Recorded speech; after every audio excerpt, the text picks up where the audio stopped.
honor of Valentine's Day, I thought it would be appropriate to share with you the outdoor gear that I absolutely love. Hi guys, thanks so much for being here. So these are the pieces of outdoor gear in my kit that I absolutely love and that have served me well over the years. And before we start, I just want to let you know, none of this stuff is sponsored. I'm not being paid to tell you any of this. This is all just my favorite stuff from years of personal experience and years of accumulating stuff and trying it out and finding what works for me.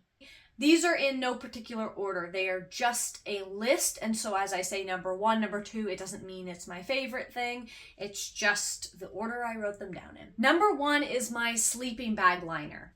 Boom. This is one of my favorite things that I have ever purchased. So this is the Sea to Summit Thermalite Fabric Reactor Compact Plus. And this is a synthetic sleeping bag liner. And what a sleeping bag liner does is it's just an added, almost like a base layer for your sleeping bag. So if you think of long underwear base layers that we wear, it's like that, but for your sleeping bag. Basically, this can add a lot of warmth to your sleeping bag. So I love this thing because I sleep very cold, and if I am out backpacking or just camping or something and it's going to be a cold night, this does not take up that much space. It's as big as my face, you know, and pack this along and I can add this to my sleep system to keep me warm. So for the coldest days, I bought the warmest one I could, and I really like it. And I also have used it for retreats and events like that where you might be in a dorm style sleeping situation and you don't need a set of sheets. You don't want to bring that, but you do want something to separate you from the sheets or just an added layer or something. This has been great. I have brought this to hostels before. I love it. The next thing is buffs and or bandanas. I have two examples for you here. So why I like these is because sometimes it's hot and I want to get something wet like this, get it wet, put it around my neck to cool me, or I use it in place of a hat. I'll just put it on my head to cover my head so I don't get sunburned, or to add warmth as a little scarf type item around my neck. The buff also does all of this, so I just like these a lot. And another thing, just a personal thing, is when I am on backpacking trips or in the outdoors, sometimes my hands get really gross, and I always bring hand sanitizer, but sometimes it feels like I'm just mixing around the dirt and grime on my hands, and I want something to actually wipe it off. And so you could bring wet wipes. That's a great option. I also just like having a scrap of fabric like this that I don't care too much about, so that I can really clean my hands or wipe something off, like a dish or something, and then just throw them in the wash when I get home. And neither of these have ever stained. So yeah, buffs, bandanas, some kind of fabric. I just really like having them.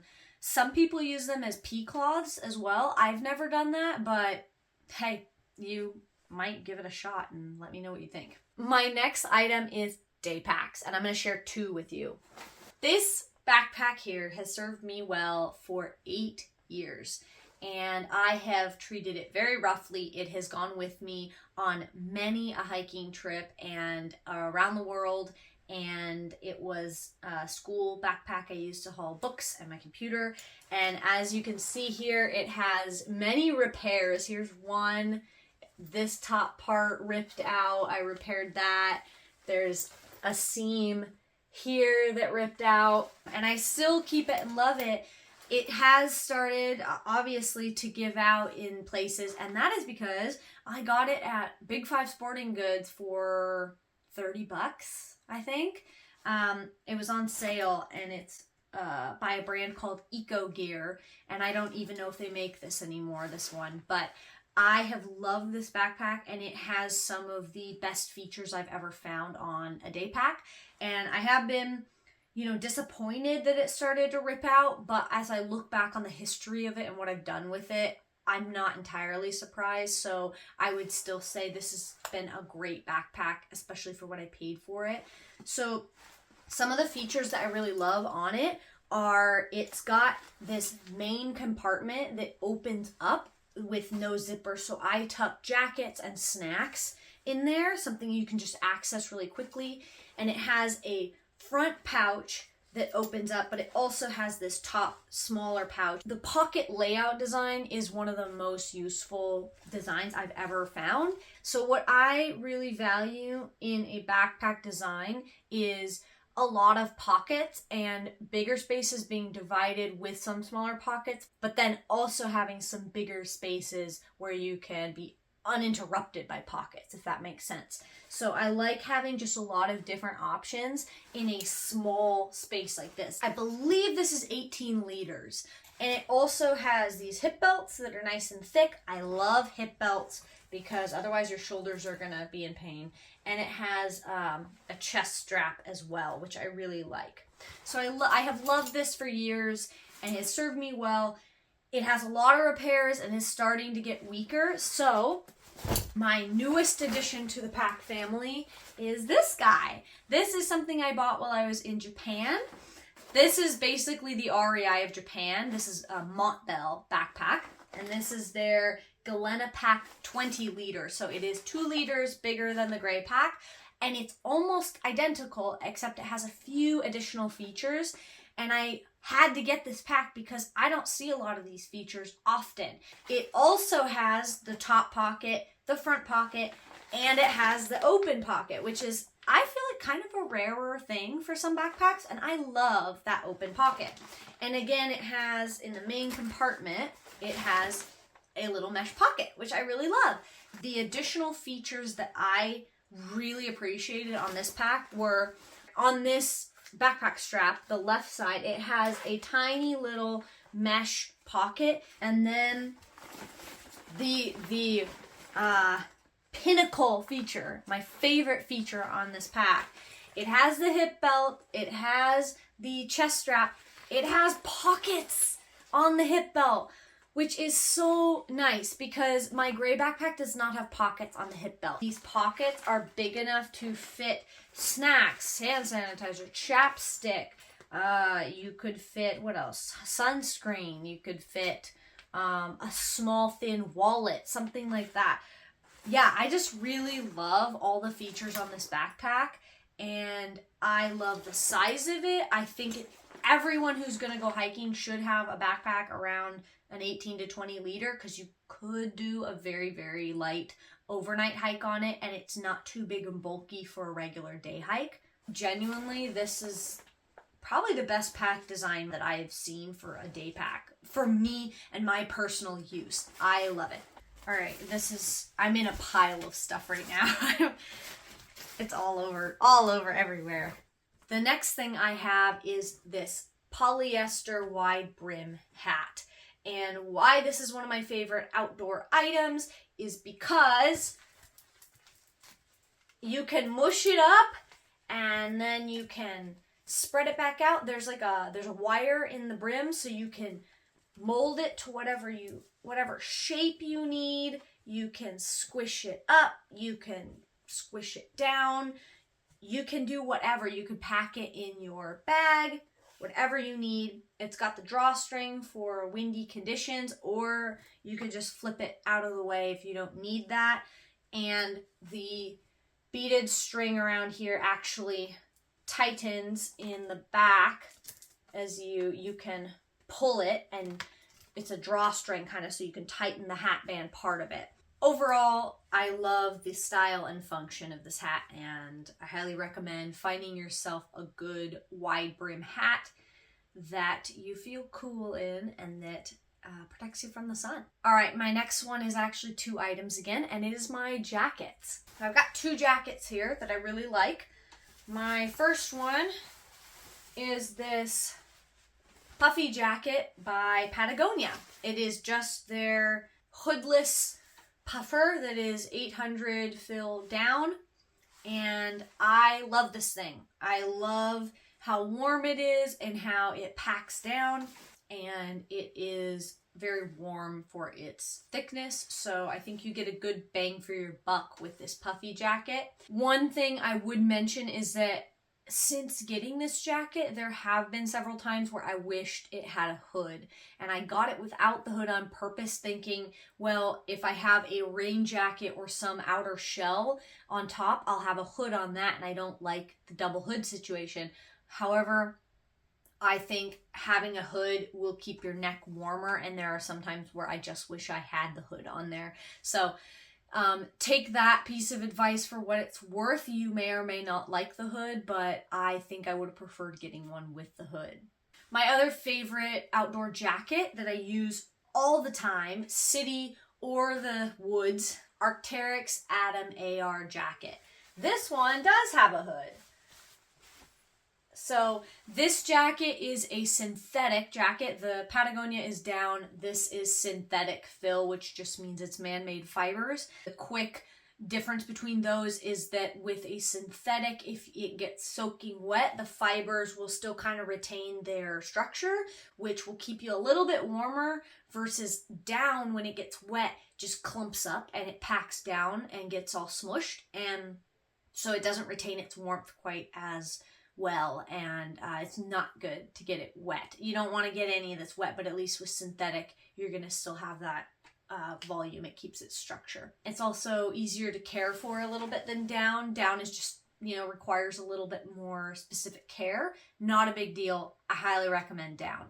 But that is a difference, and I love this synthetic jacket. It's an easy grab and go jacket. It layers with a lot of different things. These two jackets, I highly recommend. All right, the next thing I'm very excited about. This is my Soto stove kit. It is a small backpacking stove kit, and I want to show you its components. So with this kit, I have found it to be a very affordable way to get your first backpacking stove. So you might have heard about Jetboil or MSR or, all those different name brands of backpacking stoves, and they are fantastic. I hope to one day be the proud owner of a Jetboil myself. But this kit was only $45 when I bought it, and it came with 2 different pots. This is the burner. It has a tiny little windscreen. It's very shallow, so some stoves you will see out there have a higher lip on them, which is going to help against the wind. Mine's a little bent because I stepped on it, and it's still functional, but it's a little bent. So this is what it looks like when you set it all up. And what you will do with this is screw it onto the top of one of those fuel canisters, and then you will put your pot on top.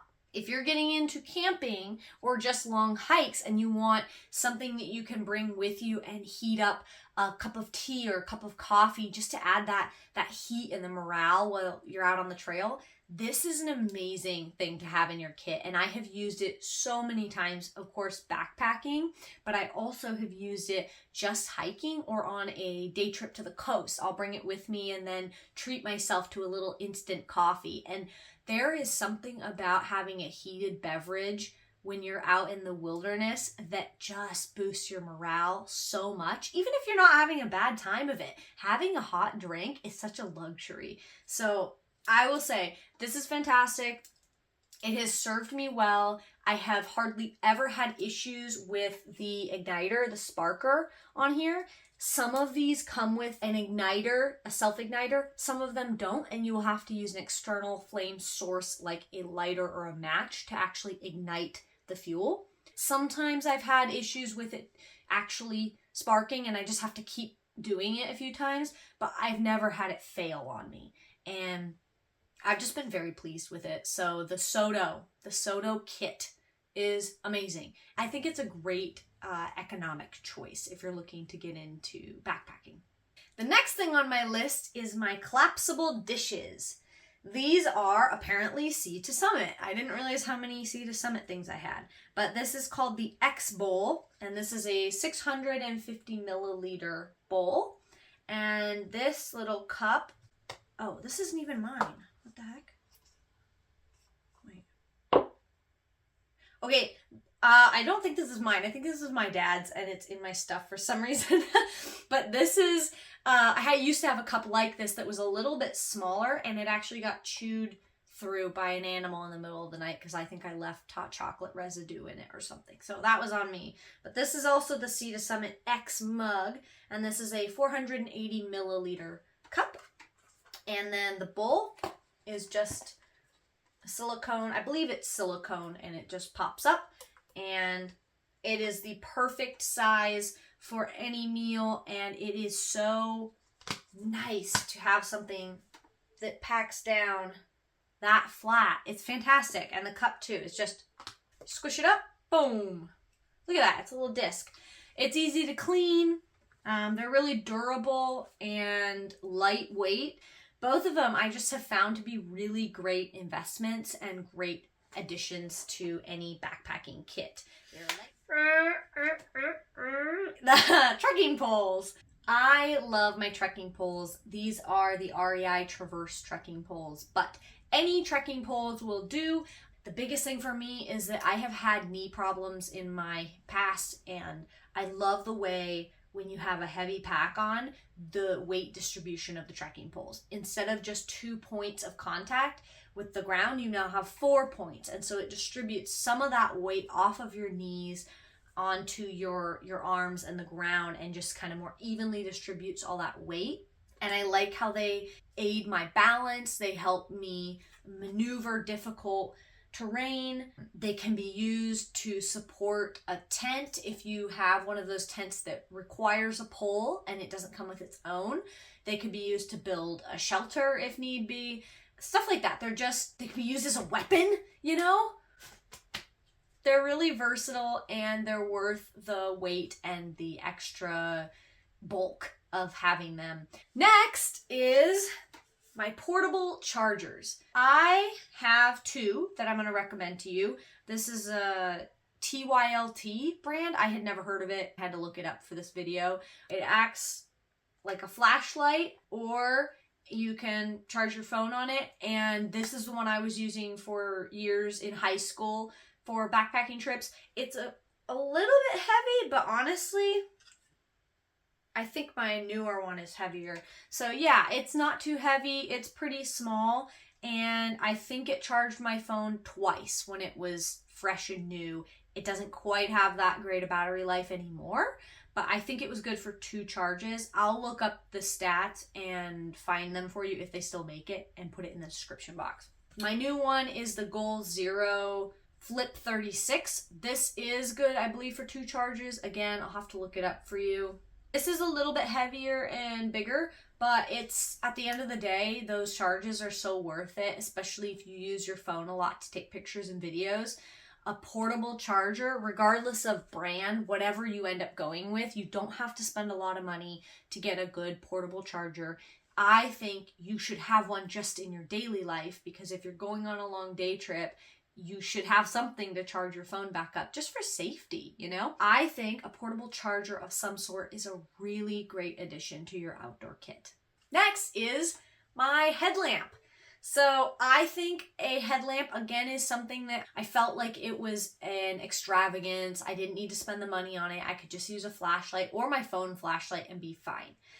I have since learned that it is so nice to have a source of light that you can use hands-free. I just ended up getting the Black Diamond Cosmo, and I like the headlamps that have a red light feature on them so that you don't blind everyone at night. My sleeping pad. Up until recently, up until about a 1.5 years ago, I used my dad's old sleeping pads that are probably from the early 2000s or 90s. I used them my whole life growing up backpacking with him, and they've been fine, but they are massive. When you roll them up, they're like that big around, and they're this big, and they're heavy, and they take forever to blow up. You're sitting there going, you know, lightheaded. It's not a hugely fun experience, and I grew up doing it, so it's not that big a deal. But again, I worked at REI, and so I was introduced to the REI Helix insulated air pad, which actually didn't have the greatest reviews on it, but it had decent reviews, and it was a whole lot cheaper with my discount as an employee, but also just a whole lot cheaper in general than some of the other leading brands that I saw out there. And so I decided it is time to upgrade for myself to have my own sleeping pad. And I have loved this thing. It is not that big. It weighs 1 pound, 5 ounces compared to my dad's. I don't know what they weigh, but I know it's a heck of a lot more than a pound. And I love it. It's great. It has an R value of 4.9, which is just kind of how warm the sleeping pad is. And it's kind of a mummy style. So it starts out with a little bit of a wider head and shoulders and tapers at the feet a little bit. And I actually really like that because my friend who is a hotshot firefighter taught me this. If you slide your sleeping pad inside your sleeping bag, the warmth from your body will actually keep the air inside the pad warmer. And I've tried that and I really do like sleeping that way when it's really cold. It can be a little bit snug and uncomfortable otherwise, but when it's really cold, it's totally worth sticking the pad inside the sleeping bag. I love having a lightweight inflatable sleeping pad that I take backpacking. I can put this in my car to sleep on. I can take it to a friend's house for some extra support if I'm going to be on the floor. I just love having this thing. So whatever brand, whatever you end up getting, I highly recommend having an inflatable sleeping pad that is not massive or heavy. Okay, the last thing on my list is my dry bags. I got a set of, again, Sea to Summit. I guess I really like them for some reason. I didn't realize that, but I have a lot of Sea to Summit stuff. I got a set of Sea to Summit dry bags that came all together. So I have an 8 liter is the biggest one, and then a 5 liter and a 3 liter. Why I love these is that they keep things dry, and I use a lot of electronics when I'm backpacking. I film stuff, I take pictures, and I don't want my stuff getting destroyed in a sudden rainstorm, or if I fall in a river crossing or something. I really want to protect my stuff.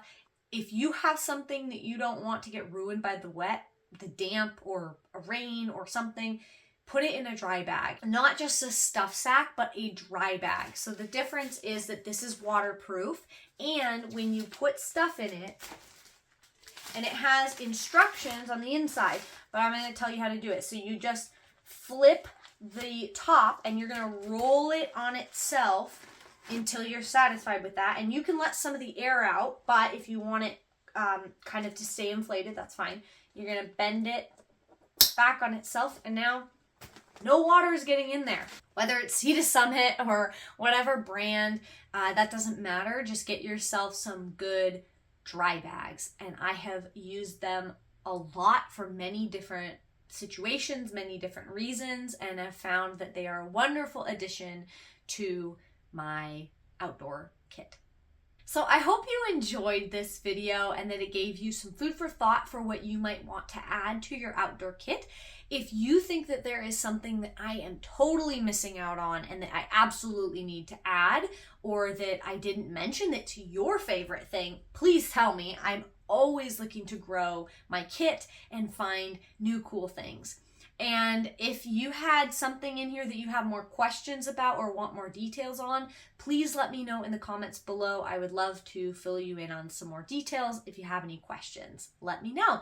If you want me to make a video covering a specific piece of gear or anything else that you can think of, please let me know. I am always open to suggestions. Have a fantastic day, and thank you for your support. I will see you out there.